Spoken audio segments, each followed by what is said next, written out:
want to jump right in to the first statement that we came up with. And that statement is the social credit system is a centralized database assigning each Chinese citizen a score based on their behavior. Now, Jeremy, you spent the last few years addressing claims just like this. So why don't you start us off by talking about which parts of the statements are problematic and which parts maybe have some truth to it? Thanks, Nico, and thanks for inviting me. Yeah, as you said, I spent a fair amount of time trying to myth bust over the last few years. I think it's been 4 years now. And the idea that there's a score, a universal social credit score, has probably just been the hardest to get rid of. People really cling to this notion because some reputable sources have published it, to the point where I now, when I'm talking about social credit with people, have to start by saying what social credit isn't, rather than saying what it is, because I have to make sure that everything I say isn't being attached to some fanciful notion of a scoring system for citizens. What's wrong with that statement? Well, there is some centralization of data involved. There's no mention of a score in the original outline plans, and nowhere has ever a universal citizen score been proposed as part of this. It isn't focused on citizens primarily, except corporate citizens. There are parts of the social credit system that touch on natural persons, human beings, but most of it is about corporate regulation. The other two myths I should throw in that I like to start off by telling people social credit isn't, as well as that it isn't focused on rating citizens, is that it isn't coextensive with China's surveillance apparatus. China has a lot going on in terms of surveillance, including, I work in criminal procedure, as you mentioned. They have predictive policing programs. Within the context of policing, there's a lot more surveillance and information gathering, but it really isn't much to do with social credit. Social credit is not a sum total of all China's information on you. And the predictive policing models that China's using, by the way, tend to be adapted from abroad, places like the US. And the last thing that I always want to tell people, and I know Kendra will be able to tell us more, is that social credit isn't actually very tech heavy. There's sharing of information. The information tends to be information that's government created, regulatory information, administrative permits, administrative penalties, but it's passed around on spreadsheets. Some of the documents for specific departments implementing the social credit system actually specify this should be in Excel. These are lists of data points. This is not big AI data analysis. There is AI stuff happening. There are smart cities happening in China, and there is predictive policing, as I mentioned. But social credit doesn't encompass everything that's happening in China. Let's stay on the data point a little bit. So we've established there are no scores per se being passed out. There's not a lot of like fancy AI or algorithms involved, but there is data. There's lots of data that's being collected, also centralized. So talk a little bit about what kind of data that is. So what are we actually talking about? What's in all these spreadsheets that you mentioned? What kind of data are we talking about when we talk about the social credit data? Sure, and you know, as you mentioned, that social credit is not simply one system, but has a lot of different pieces, and the different pieces have different data involved. So it's worth my quickly saying what these different pieces are, because they can be separated. And I think as we watch China and the social credit system evolving, these pieces will become even more separate, even though they all started under the umbrella term social credit. And those are credit reporting, 征信, which is meant to be financial credit, like we have in many countries. The idea is it predicts your ability and likelihood to repay loans. And that's what that credit reporting is managing. The main branch of social credit is regulatory information. What I was mentioning in terms of permits and penalties from administrative agencies. And that's why corporations are the main focus, because frankly, they just have more interaction with these regulatory agencies. I often joke that if social credit system had been named to describe its main wing here, if it was called the law and the collection and use of administrative regulatory data, it would be a lot more easy for people to understand, and there'd be a lot less podcasts about it. But we are where we are because this term social credit is so exciting. The last wing of the last area of social credit is this publicity or education area, where we see the term chengxin, which I translate as creditworthiness. It's often translated as integrity. This is the most loosey-goosey sort of vague portion, and it doesn't really have teeth. But this is where you do see some scores at the very local levels, where they're measuring people's honesty. This is some vague term. The government has made clear that there can be no punishments based on such a thing. Punishments can only be for violations of law.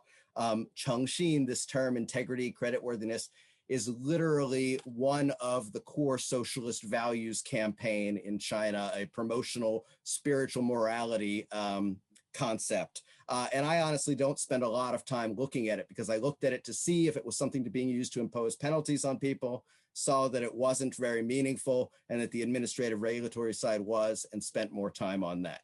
Let me move on to the next already of these three statements that we had, which is this one. The social credit system is an example of China's increasing technology-driven surveillance apparatus. Now, of course, Jeremy has already addressed some of these. You said, there's a lot of surveillance that's not the social credit system, and that part might actually have more teeth. And also, when we think about the social credit system, we shouldn't think about high-powered, algorithm-driven AI. But let me turn over to you, Kendra, and can you talk a little bit about, in a little bit more detail than we're able to talk before, so how technology-driven is the social credit system? So what kind of technology is actually involved in the social credit system? Well, pretty boring technology, actually. I'd like to go back for a minute and just kind of review what we tend to think of as social credit. Let's look at the myth for a second before we break down what's wrong with the myth from a technical perspective. So when we, the standard assumption is that China is covered in surveillance technologies. Your social media is monitored. There's facial recognition cameras everywhere. Your purchases on e-commerce history may be monitored. So this is a very surveilled society, and that the social credit system is sucking up all of that data.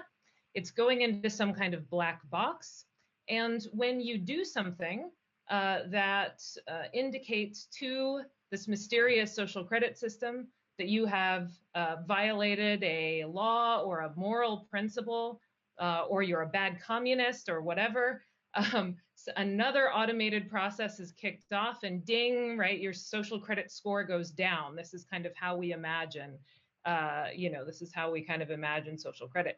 And like any good rumor, there are elements of truth in all of those things, right? China is one of the most surveilled countries in the world, right?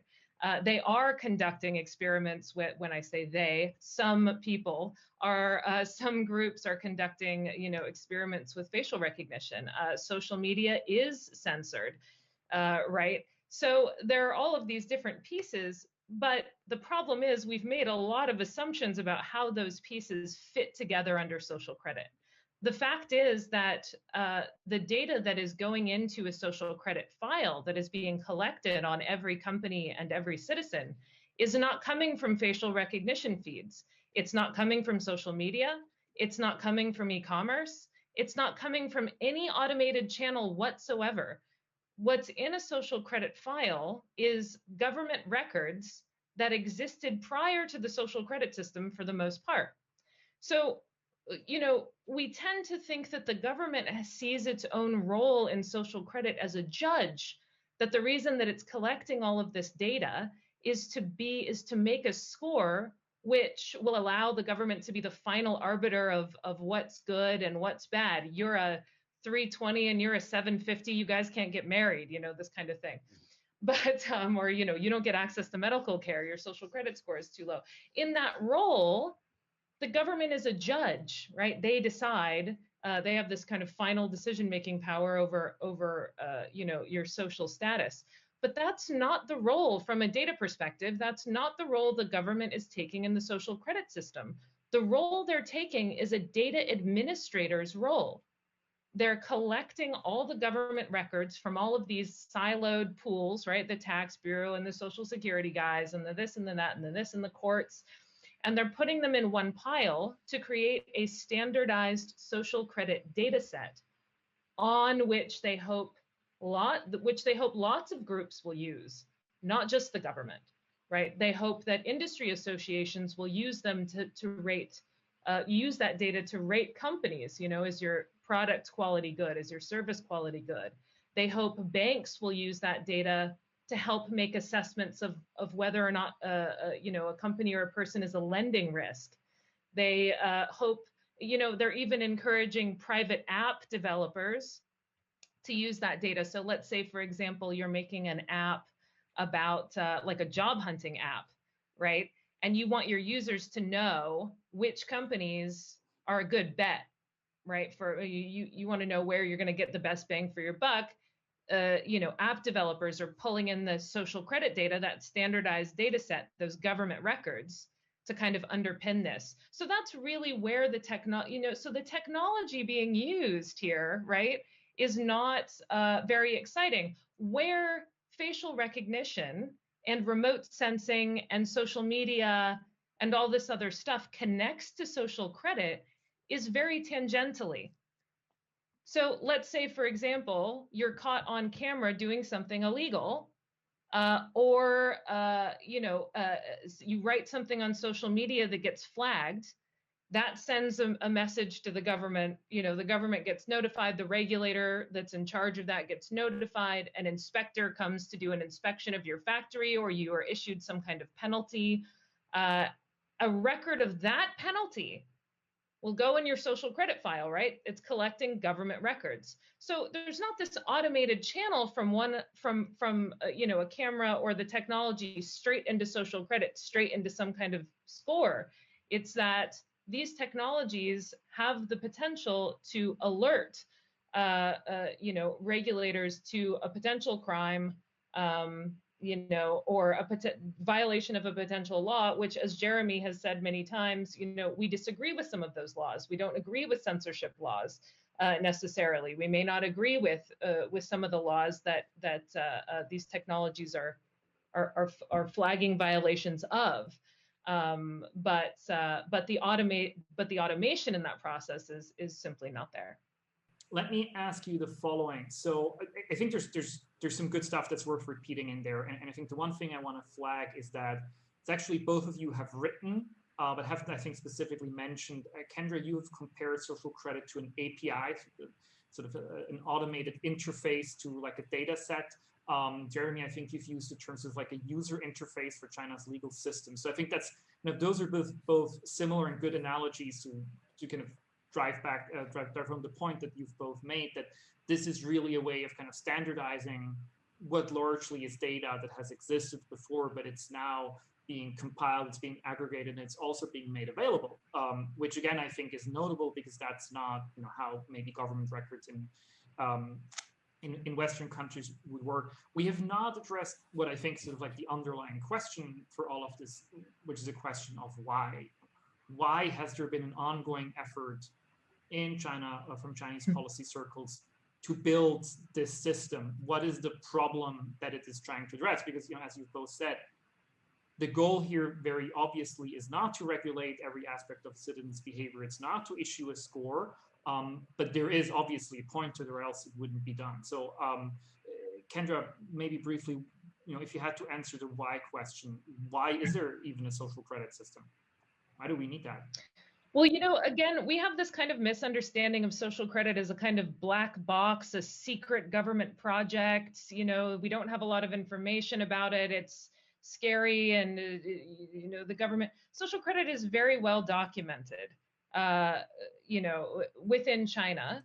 And the first documents we have on social credit go back 20 years. So the system was essentially invented in 1999, is around the time when they kind of started planning this out, and one of the first treaties on social credit, academic treaties on social credit, was released. And they're very clear in that book about why they wanted to build it and what problems they were trying to solve. At the time, the problems they were trying to solve were strangely kind of twofold, but primarily corporate malfeasance was the biggest one, right? This idea that, companies,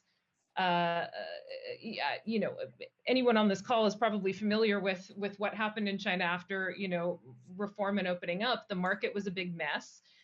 China moved from a very centrally planned economy, blah, blah, blah, to a, slightly more market-driven economy. And in that process was extremely messy.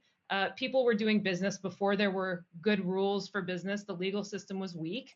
And so there was a lot of fraud, there was malfeasance, there was lots of rule breaking, and the court system couldn't, enforce the law. So policymakers at the time were kind of going, well, how do we enforce the law, right? How do we help enforce the law? And so how do we get these companies to, behave better? And then how do we inform the public? And how do we inform? We need data, right? We need data to inform the public and inform other regulators and inform market actors and other actors in the economy. Who's a trustworthy company, right? Who we should lend to, who we should do business with, who we should interact with and engage with, and who's not, right? And so the social credit system was born out of this idea. Now, in the intervening years, it has kind of, grown as various groups have gone, oh, good idea. Maybe we could also use it to, enforce these other things. Maybe we can also use it for, kind of social issues as well. But that really wasn't what it was originally intended for. So the point was to enforce the law. And the point was to create a data set to inform market actors about who was breaking the law and who wasn't. So that's what social credit was originally for. And yeah, I'm sure Jeremy's probably got more to add to that. Jeremy. Yeah, two things that I would add is first of all, I agree with everything Kendra's saying. And I think that she's mainly addressing what I call the main part of social credit, this administrative regulatory system. In terms of the credit rating in the banks, the credit reporting system, which, like I said, is becoming increasingly separated. The idea was just to make the economy more of a credit economy, to extend lending to the great unbanked populations of China and the rural, where people have never borrowed money, never had a bank account, never had a mortgage. The credit economy allows the economy to grow faster for obvious reasons. Money can be spent at multiple places at the same time. The morality component at the end, the publicity education part, the goal was sort of this crisis that China has described itself as having as due to a lack of religion or a lack of spiritual norms, needing to have some set of values. And the core socialist values at program has been part of this. And Chongqing, like I said, is one of them. And the idea is to build trust. But going back to that main component, beyond the idea of enforcement, which is clearly the main thrust, and making data available, it will surprise people. And for people who were starting at the scoring citizens point, I know we're going to be moving really fast for you. But the idea of it was actually deregulation, not more regulation, but deregulation. And the idea is that China in the past for businesses has had an enormous number of hurdles, administrative hurdles in setting up a new business and starting a new operation, where you had to get all these permits and approvals. They're trying to make it where it's easier to get started, but then they'll regulate you further as you go. And one of the ways that social credit is doing this is with a system called credit pledges or credit promises, where companies that have certain proofs they have to make to start a business, like that they have adequate safety measures in place, instead of requiring all the inspectors to come and review that before you start your operations, you'll just swear, yeah, we're going to do this. And then if you break that promise, if you're found to have not put those systems, that will be in your available record. So it allows business to get started more quickly with less regulation and more regulation by the market actors themselves, where you would see, oh, this food producer has been sanctioned 13 times in the last year. Maybe they're not my best choice. The other thing that I should add in response to your comment, Nico, is you mentioned that in the West, we might be less comfortable with seeing some of this administrative data. I think this is one of the places where the concept of a unified West falls apart.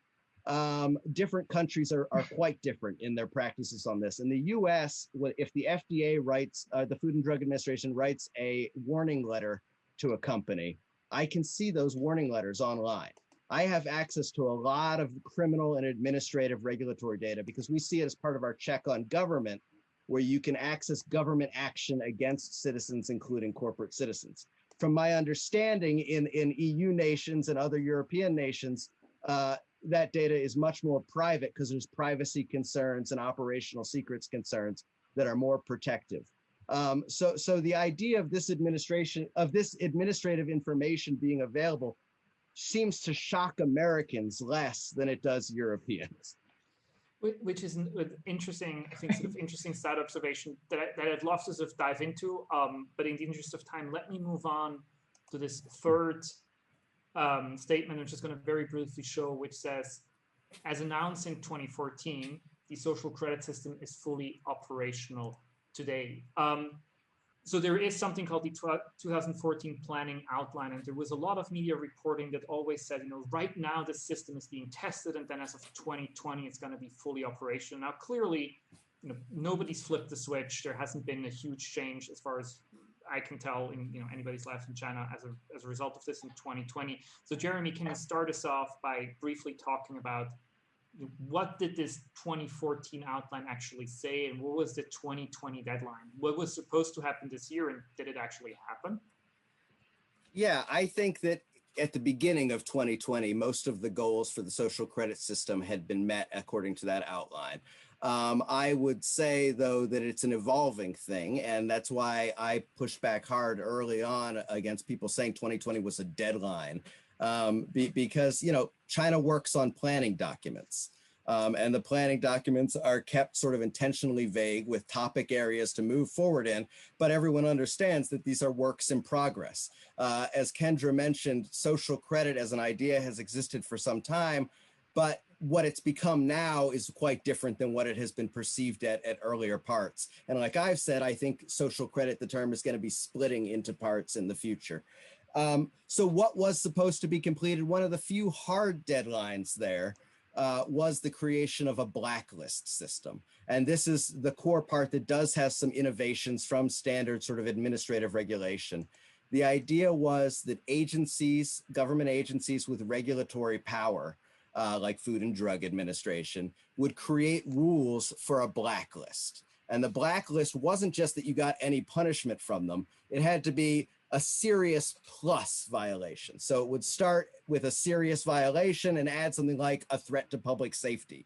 And they made rules for who would get on this blacklist. Getting on that blacklist, which every agency now has, I mean, there's an incredible diverse group of agents of agency blacklists. And getting on, what it largely did was it subjected you to further scrutiny. So if you previously had a food and drug violation, well, the FDA, the next time it inspects you, is going to look closer, which kind of makes sense. Certainly as a parent, that makes sense. If I know my child has done something, then I'm going to watch for that behavior again. What's new in social credit is that joint agency punishments through these MOUs. And this is the system that for joint punishment that is also one of the things that was supposed to be created. And what this allows for is for other agencies to punish people who are on the first agency's blacklist. So the securities regulator might have a punishment of sorts for you for being on the Food and Drug Administration blacklist. Now, because they don't have legal basis to actually punish you, it tends to be in areas of discretion. So things like if you applied for a permit to the second agency, they might consider it in granting you the permit. But I think it's worth just briefly pausing on this point, because I think sort of this idea of a joint punishment, and you've already mentioned, that you have to sort of, there's a little bit of a limited scope of what's possible there, but still that seems to me, again, a somewhat different approach to at least some other, and I'm using this term with caution, Western regulators are doing, the idea that you can get punished by one agency for an infringement that you've done in a different area. Kendra, I want to turn to you. You wrote this great article not too long ago. It was essentially a review of apps that are available for Chinese consumers that in one way or another are connected to the social credit system. So I was wondering if you could talk about, living in Beijing, to which extent is social credit and all the things that we've discussed so far today, to which extent are these affecting, everyday life for the average Chinese, if there's such a thing? So how do people get in touch with aspects of the social credit system sort of in their everyday behavior? That's an interesting question, actually. So not very much. In fact, most of, on the ground, actually, I'll back up a little. About a year ago, I took a trip to 2 major cities that are supposed to be really big pilot areas, important pilot areas for the social credit system. And I went and I did 100 man on the street interviews. In this one city, I went to Weihai. This was in Weihai, which is a little city in Shandong. And it's supposed to be this big, social credit pilot zone. And they said they were doing all this innovative stuff with the social credit data there. And they were, putting its use out. And there was an app and there was all this stuff. I did 100 man on the street interviews. Not a single person had heard of social credit. Nobody had heard about it. Nobody knew what it was. Nobody had heard about the, anything. They had heard of blacklisting before. They had heard that you could get blacklisted for a regulatory violation, or failing to make good on a court order, a court-ordered judgment. But they hadn't really heard. Now, in terms of, so that data is very slowly seeping into different aspects of society in an almost imperceptible way. So I think what the core of your question is, are people starting to talk about social credit scores? Are people starting to compare their social credit scores? Is it a hot button issue? No, none of that. None of that at all. It's not really that big of a talking point in daily life, and I haven't seen that it's really affected anybody, just kind of on a day-to-day basis in terms of interaction. But that data is flowing into an increasing number of places, and it is starting to underpin an increasing number of decisions. And that, to me, that's what we track, and that's quite interesting to me. So all of those apps that I talked about, it's a little bit of a misnomer to say that those apps are connected to the social credit system. They're not. It's not a system. They're just pulling the data that the government has offered. They're pulling that social credit data set off of this public government website, and that data set is being used in an increasing number of ways, right? So it's being used to, for apps for wholesale markets to decide which vendors are trustworthy vendors, and it's being used for hiring drivers. There's a big problem here with, drivers, long distance truck drivers abandoning loads or breaking stuff or not fulfilling whatever contractual obligation they made when they were hired. And so there's a whole bunch of, interesting uses of that data. And I think it's much more subtle than now you have a score and everybody knows about it. Thank you very much. Sorry, Jeremy, go ahead.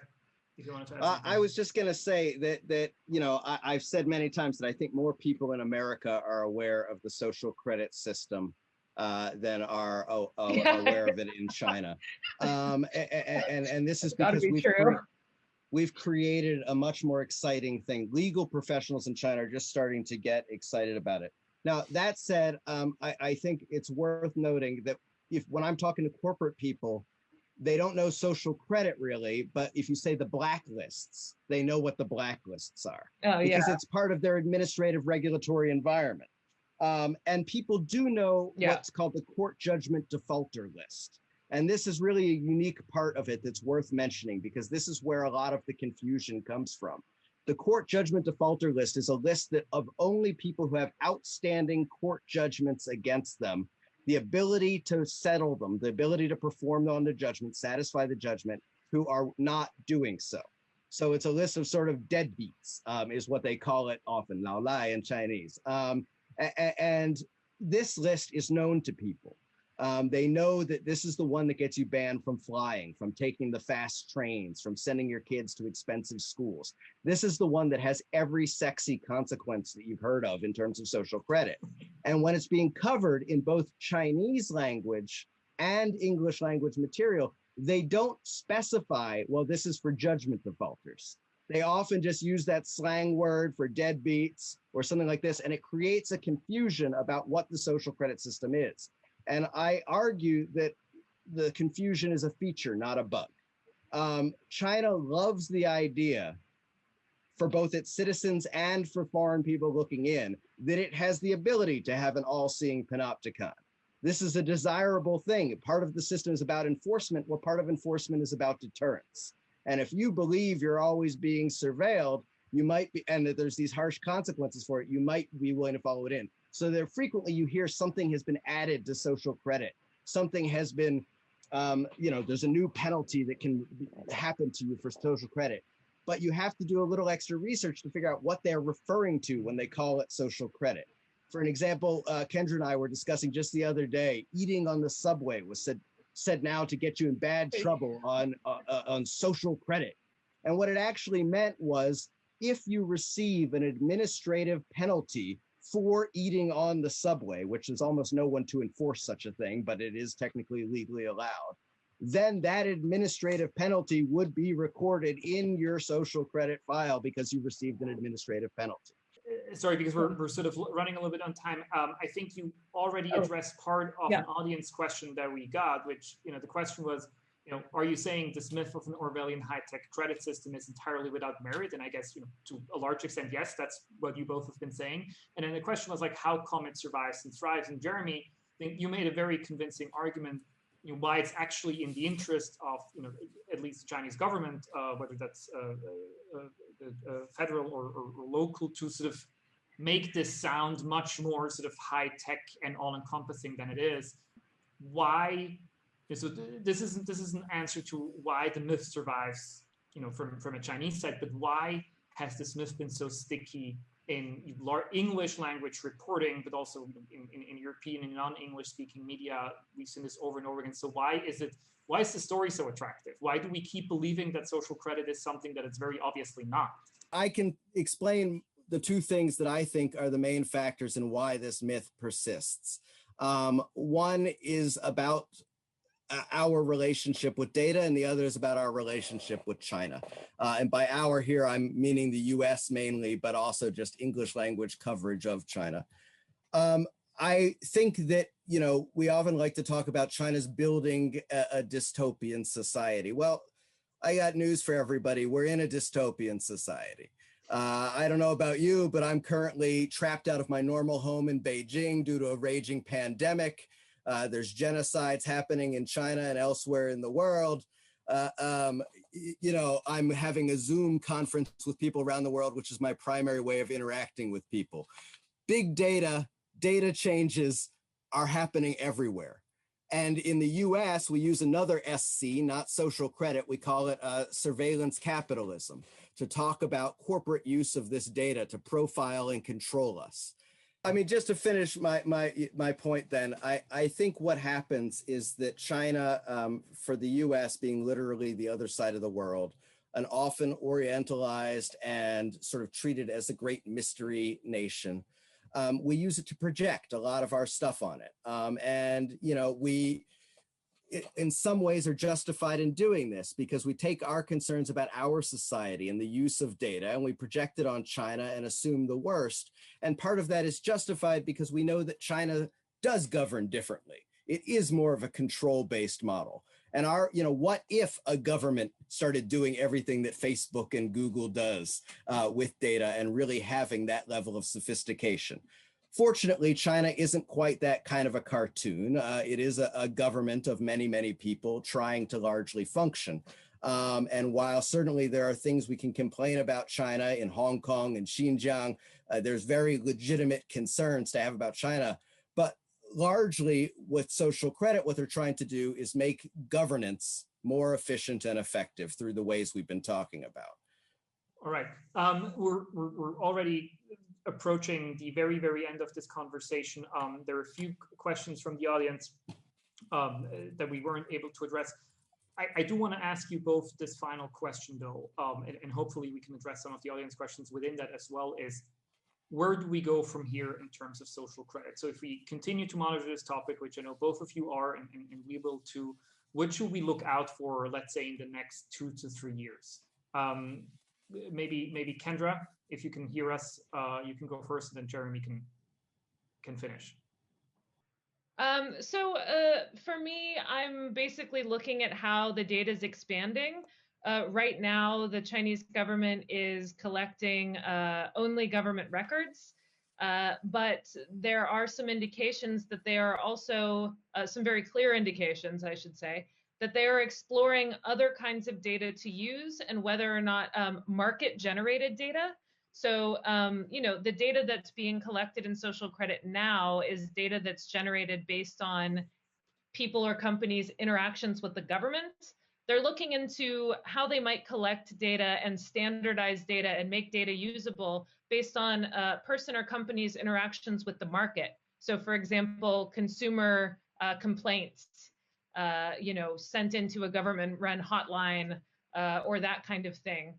But they're not sure if they can make that data usable, what kind of data they might have access to, and whether or not it will actually help them do what they intend to do. So over the next few years, I'm interested in seeing how they go with that and what they end up doing there.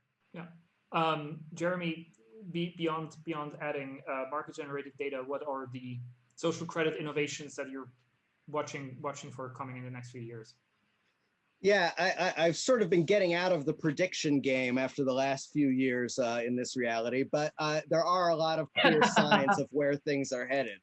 And we know that most of the general forms we see, this blacklist system and joint enforcement, is going to continue. Scores at the local level for this morality program are going to be de-emphasized. We've already seen a proposal that the information going in, that public credit information, the government created data, is going to be standardized at the national level instead of the provincial level.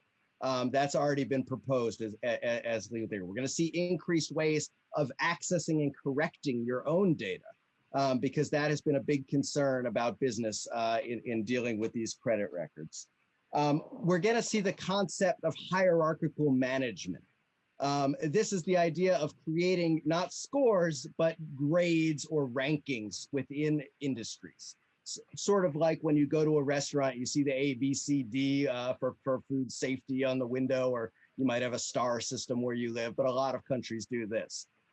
The idea basically just being that good actors, good faith actors who've been compliant with the law for a while will be under less scrutiny when they do new things. And those who have bad records will be under more scrutiny. But it's really about regulation more than a holistic scoring measure. There's problems in a legal sense about these things that we can get into at depth, but we clearly don't have the time for that right now. All right, thank you very much. And we are ending right on time, which is always great. Thank you, Jeremy. Thank you, Kendra. Sorry, Kendra, we lost you a couple of times, but I think you did an excellent job still pointing out. Thank you, everybody, for joining us and for all your questions, which, again, we were unfortunately not able to address all of them. But if you do want to know more about the social credit system, you can go to our website. We have made a collection at hstudy.org/socialcredit, where we have all the previous coverage of the topic that we've done, links to a few really good resources, including, of course, Jeremy's website, ChinaLawTranslate.com. That's also the place where we will publish the recording of today's conversation and a few key takeaways if you want to go for a replay. So I would urge you, this is a topic that one always feels, however long the conversation is, you can only always scratch the surface. So I hope we were able to provide some insights today, but if you do want to know more, please go check that out.